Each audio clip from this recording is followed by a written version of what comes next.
What's up everyone, and welcome to a Minecraft Bedrock Redstone tutorial video. I'm your host, OmLedu, and today we are going to be building this machine behind me. I really like this one. It is the Button Minigame.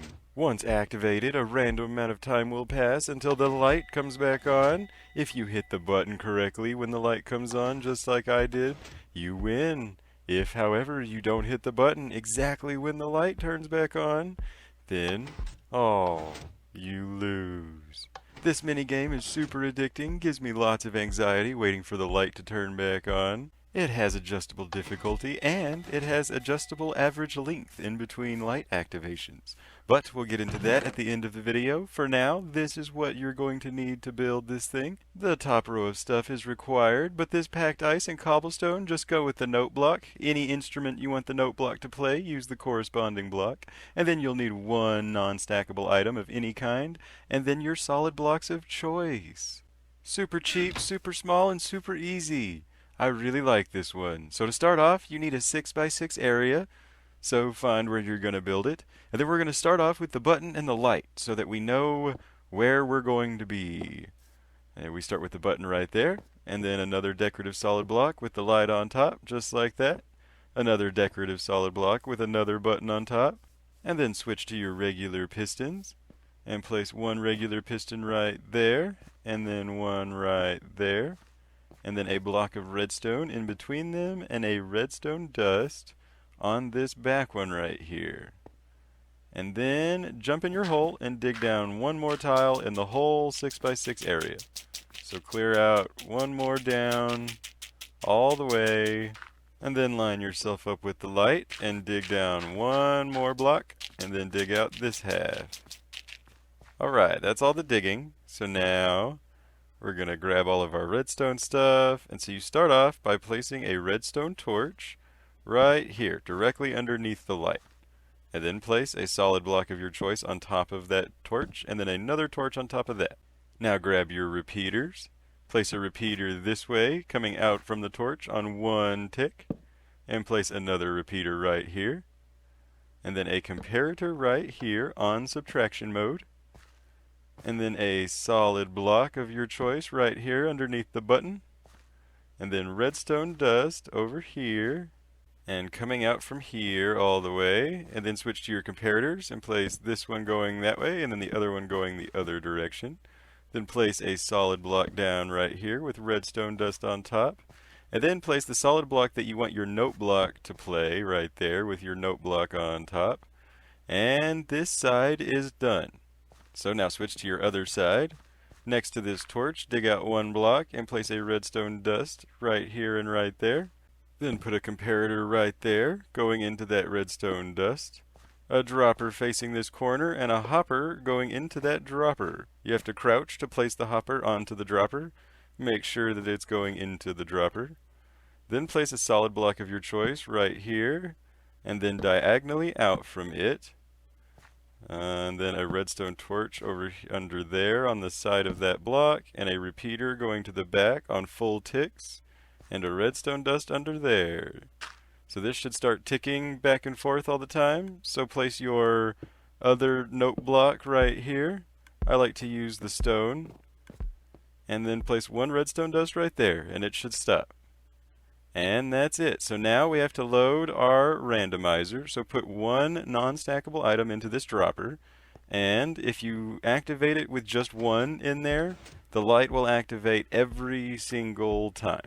This should make it easier to test and see if it works. So let's make sure it works before we start hiding redstone and stuff. And then I'm going to talk about what all you can change on it, like the difficulty and stuff like that. I'm having trouble hitting the button here. Let's cheat and like watch the redstone while this is going. Let's see. There we go. Okay, yay, it works. Yay. Okay, back to the dropper. So for this dropper, for the other slots, you put stackable items. It doesn't matter what they are, but just one of each one. Don't put duplicates in there.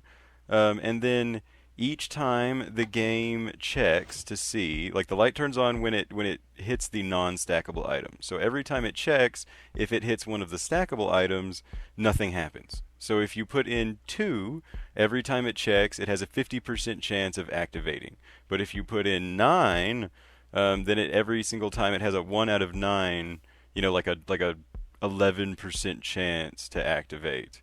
I like it between 7 and 9 items inside the dropper. That seems like a nice time for this. But then this repeater right here, if you switch it to 0 ticks, then this is hard mode. Let me take out some of these items to show you. So this is hard mode, and I'm probably going to hit the light like correctly each time. But normally, this is really hard. So like if that repeater is on 0 ticks, it turns off before the light turns off. And so like normal, human reaction timing, you're going to press the button near the end of the light being turned on. And so when it's like this, then that won't count. You have to almost anticipate, the light happening. But on 1 tick, then it turns off at the same time as the light, but it turns on like a little bit after the light. But I mean, that's negligible because you can't predict the light unless it's flashing like this. When it's normal and random, you can't predict it. So leave it on 1 tick for normal mode, but if that's too easy for you, then switch it to 0 ticks. And yeah, that's pretty much it.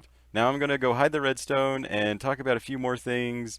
If you want to have 2 buttons like I do, this is what you do. You just add a piece of redstone dust and a repeater back there, and now you have a button on that side. Easy, easy peasy.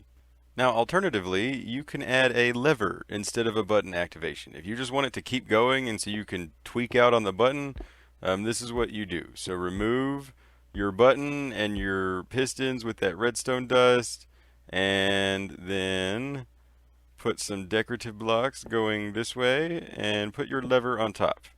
Okay, so now there's several ways you could run this. Basically, you just need to run this lever to that clock right there. So you can put solid blocks right here with a redstone dust on top. This will probably be really hard to hide, so probably not ideal, but that's the easiest way to do it. Or you can get some, let me get some glass. You need some glass, and put your glass underneath the lever and on top of the dropper and on top of the hopper, and run your redstone. And so that's another way you can do it. And so if you want a lever activation, I would recommend lowering the number of items in the dropper so that the light turns on faster. If you have like 9 items in there, the light turns on once every, it can take up to a minute sometimes. So if you lower the number of items and add a lever, now it's more like, fast. You like hit the button over and over and over and over, just trying to get it. So maybe if you want to practice, or maybe you just like this mode better. This is like a different mode rather than like one shot and fail or succeed. You just sit here and tweak out on the button for a little bit. Yeah, they like both have their pros and cons. So if you want a lever activation, that's how you do it. Also, if you can think of an alternative name for this game, post it in the comments. I think the button game is a little generic. It's okay, but I'm sure that some of y'all can come up with something even better than that. But, as always, don't forget to like and subscribe for more adventures. I hope you enjoyed this video. I've been your host, OmLedu, hopefully teaching you a redstone trick or two. As always, though, don't forget to have fun. Bye.